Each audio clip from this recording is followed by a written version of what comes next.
Chinese is the easiest language to learn, and I'm gonna show you exactly why I say that. 我是 Djuro, 我将在这个视频中解释为什么我认为中文很简单。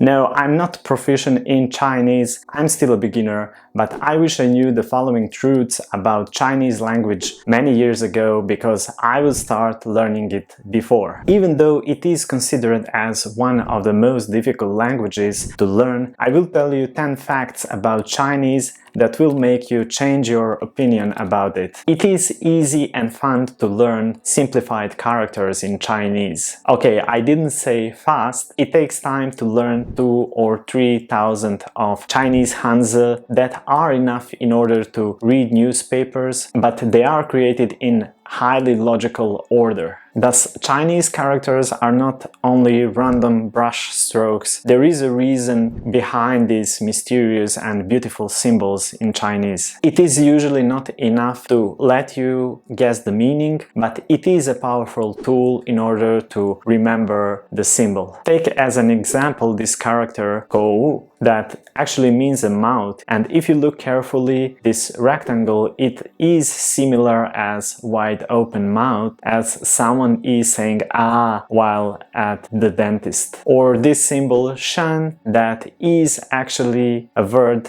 mountain, and if you look carefully you can see the peaks of the mountain and its bases. Fact number 2, logical word creation. So characters are morphemes in Chinese language, the smallest units in the language, and one word in Chinese can be consisted of one or more characters. So the way in which words are made in Chinese is as well highly logical. So let's take the example of word yen in Chinese. This is character that is a picture of a person, so you can see 2 lines and on the top is head, but if you add a horizontal line as arms to this symbol, to this character, it somehow becomes da, or word for big, like someone who is giving you a big hug. So it is really easy to remember this word. If you take a look at this Chinese character, this is a Chinese word for tongue, and it is consisted of the character that is below a square that means mouth and character that is above that means 1,000. So when you connect 1,000 mouths, you get the language or tongue. Or you can take an example of this character that means sentence and is consisted of a character that means that something is bounded and mouth. So when you have a bounded mouth, it is a sentence. Now you can get the feeling how the words in Chinese are made of characters. So it is a highly logical order. Fact number 3, tones are really easy when you visualize and practice. What most of the people usually consider as very difficult are the tones in Chinese language, but I would say that this is the easier part of the language when you visualize them. Generally speaking, Chinese language has 4 tones plus 1. The first one is flat, like ma, ma. Then you have the second tone that is going up, so like you want to ask a question, ma, ma. So you have this in some of the languages when you are asking questions by changing the intonation. Then you have the third tone that is going down and up, so it's like ma, ma. And the fourth tone is actually the one that is going down, so it's like ma, ma. And the fifth tone is a very short tone that is not so common, but you can see it in words like baba, baba. So this second part of the word is a fifth tone. As someone who studied multiple languages so far, I can say that these tones are the easier part of Chinese language. The only thing is to get used to them and to practice listening and of course speaking, so you can master the pronunciation of the tones. Fact number 4, Chinese language has an easy sentence structure,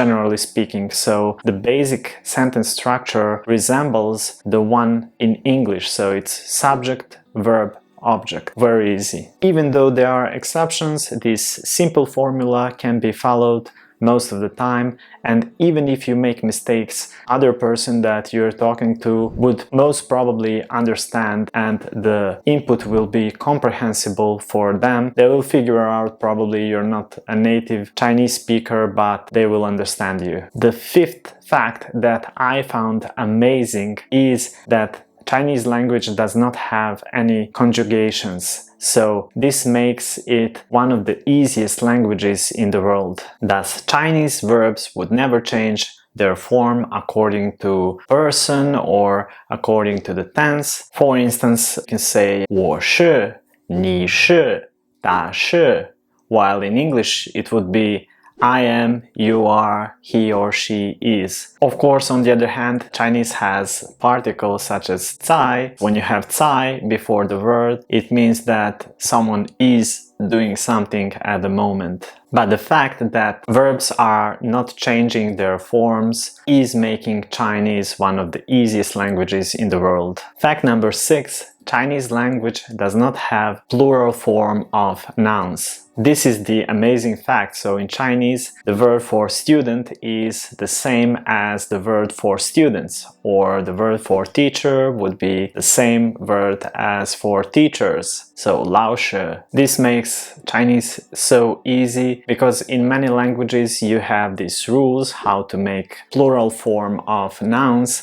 and of course exceptions such as some of those in English, ox, oxen, shelf, shelves, etc., etc. This really makes Chinese language much easier than expected. But in Chinese language there is a plural form of pronouns that is made by adding the particle man at the end of pronouns I, you, and he and she, in singular of course, and it would be 我们, 你们, 他们. So this is how it is made in Chinese. The plural form of pronouns exists in Chinese, but there is no plural form of nouns. Fact number 7. Chinese language does not have genders, and this makes it so easy. This is one of the most difficult things in foreign languages, believe me, because I can speak nowadays at least 4 languages fluently, and it's really difficult sometimes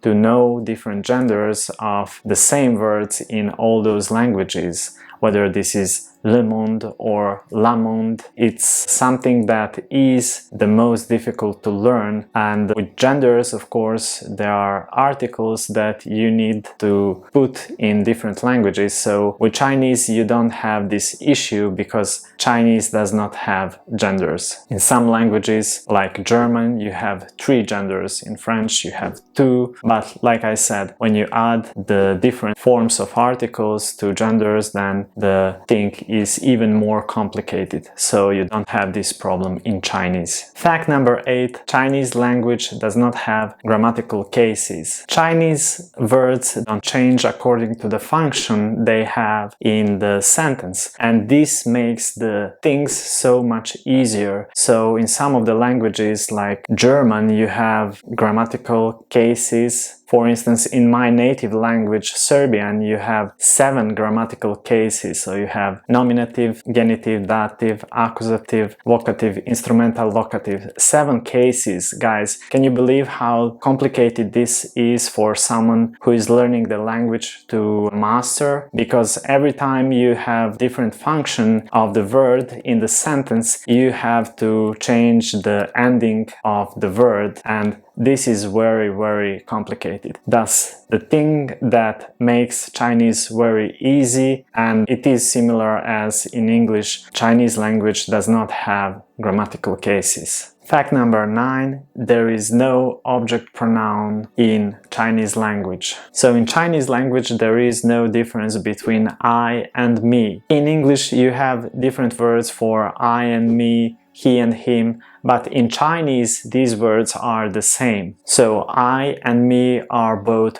我. If you want to say I love you, you will say 我爱你. And if you want to say you love me, you will say 你爱我. So you just switch the words and the forms stay the same. And this really makes Chinese super easy, because in many languages in which I speak, you have different object pronouns, and in some of the languages you have like 3 or 4 object pronouns. For instance, it depends whether this is a direct or indirect object, like gli, yellow, lo, la in Italian. And believe me, this is very difficult thing to master when you're learning a foreign language. And number 10, easy negation in Chinese language. So negation in Chinese language most of the time is made by adding the word bu. So if we go back to the sentence structure order, subject plus verb plus object, you can make negations in Chinese language in a way that you just add this word bu before the verb, and it will be subject plus bu plus verb plus object. So 我爱你 would be I love you, but if you add negation, it would be 我不爱你, and it means I don't love you, or 我不喜欢你, or I don't like you. So these were my top 10 things that make studying Chinese language easy. Let me know what do you think about learning Chinese now in the comments below. Don't forget to like, share and subscribe, and watch some of the most popular videos from the list on the channel. And see you in some of the next videos. 再见.